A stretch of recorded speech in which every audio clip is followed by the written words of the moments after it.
এই পর্যায়ে আমরা আমাদের সামনে দেখতে পাচ্ছি এখানে হামজার মতো একটা মাথা দেখা যাচ্ছে, তাই না?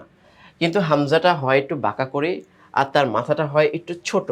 কিন্তু এটা হচ্ছে আইন, যে আইনের মাথাটা একটু হবে হচ্ছে বাঁকা টাইপের, বাঁকা এবং একটু বড় এই টাইপের হবে। তো এখানে টাইপিংয়ে যদিও সোজা সোজা দেখা যাচ্ছে কিন্তু এতটা সোজা হবে না। তো আইন, আইন, গইন এই দুইটা হরফ এই মাথাটা দিয়েই হয়। যখন আমরা নোক্তা উপরে দিয়ে দিব তখন হবে গইন, আর নোক্তা না থাকলে আইন।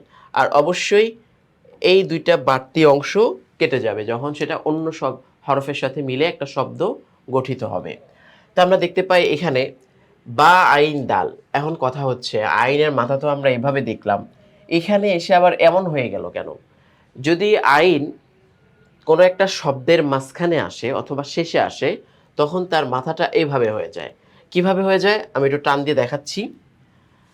এই যে বা আইন দালটা কিভাবে লেখা হয়েছে, বায়ের কোণাটা প্রথমে দেওয়া হয়েছে, দিয়ে আইনের জন্য মাথাটা এসে আগে প্রথমে এভাবে ঘুরেছে, এভাবে একটু সামনে অগ্রসর হয়ে পরে আবার ব্যাকে গিয়ে এইভাবে ঘুরে এসেছে, বা আইন দাল। এই তো এই ঘোড়াটা মাঝখানে অনেক হয়তো ফাঁকা থাকতেও পারে, আবার নাও থাকতে পারে।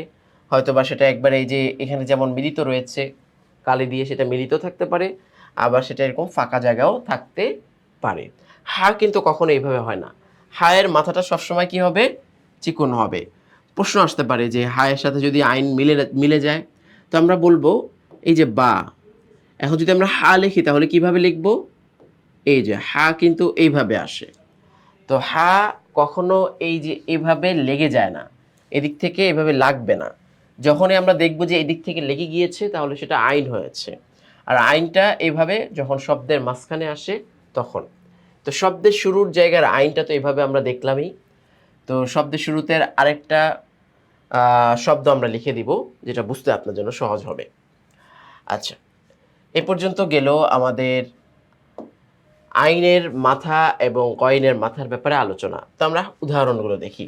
তো প্রথমে লেখা হয়েছে এক কোণার নিচে এক নোক্তা বা, তো বা আইন আর হচ্ছে সাথে দাল দেওয়া।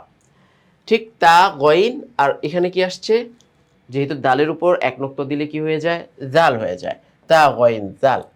এরপরে দেখি আমরা এক কোণা উপরে এক নোক্তা, তার মানে নুন সাথে আইন, এরপরে লাম তো তার আপন অবস্থায় রয়েছেই। নুন গইন লাম, আইনের উপর নোক্তা চলে আসছে, গইন হয়ে গিয়েছে। তো নুন গইন লাম, নুন গইন লাম। এরপরে হচ্ছে কি? বা আইন নুন, তো স্পষ্ট এক কোণার নিচে এক নোক্তা, তার মানে বা হচ্ছে।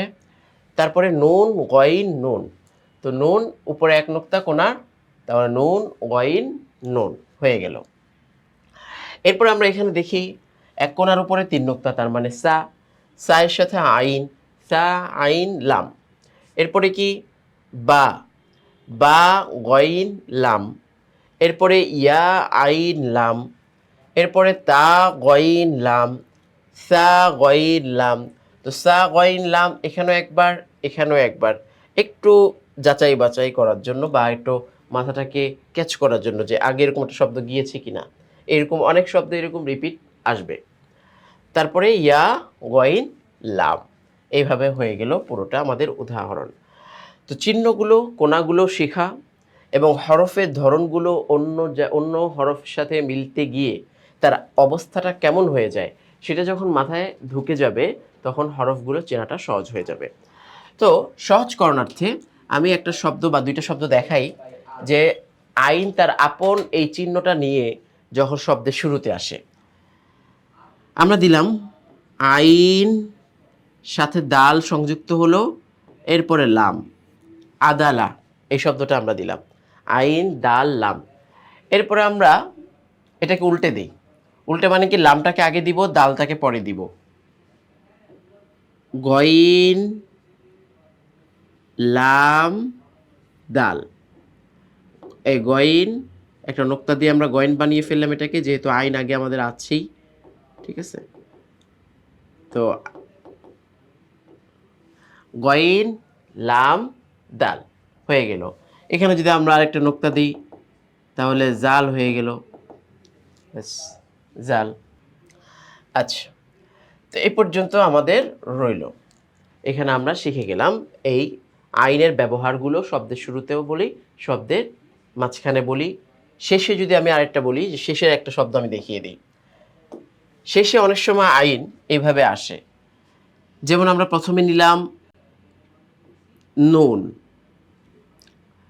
এরপরে গইন, এরপরে আবার আইন। এই যে নুন, গইন, আইন। তো আমরা দেখতে পাচ্ছি শেষেও কিন্তু আইনটা এই আকৃতিতে আসতে পারে বা এই আকৃতিতেই আসবে। হা কখনো এখানে লেগে আসবে না। অনেক সময় কিন্তু হা একটা শব্দের শেষে আসতে পারে, যেমন আমরা এই পাশে লিখি নুন, গইন, হা।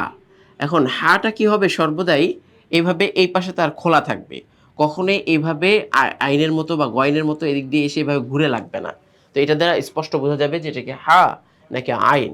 অনেক সময় এমনটা হতে পারে। তো এই জায়গাটুকু আমি মৌখিকভাবে বুঝিয়ে দিলাম।